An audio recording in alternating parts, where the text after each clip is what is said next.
అనకాపల్లి జిల్లా ఎస్రావరం మండలం దార్లపూడి గ్రామంలో జరుగు శ్రీ మరిడిమాంబ అమ్మవారి జాతర మహోత్సవం చూద్దాం రారండి. గ్రామంకు మూడు వైపులా కొండలకు ఉత్తరాన షుగర్ ఫ్యాక్టరీ కళ్యాణ వెంకటేశ్వర స్వామి వారి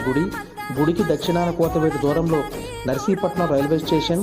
గంగాలమ్మ తల్లి గుడి, పరమంట్లో సాయిబాబా ఉమారామలింగేశ్వర స్వామి వారి దేవస్థానం, రెండు కొండల మధ్యలో నుంచి ప్రవహించే వరహా నది, ఆ నది ఒడ్డున ఉన్న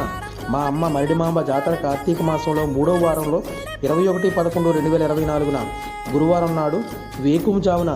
భాగవతం ప్రోగ్రాంతో ప్రారంభమై కోలాటం, వీధి డ్యాన్సులు, భారీ లైటింగ్ సామాగ్రి, సాయంత్రం అమ్మవారి ఊరేగింపుతో కనీవిని ఎరిగిన రీతిలో జరిగే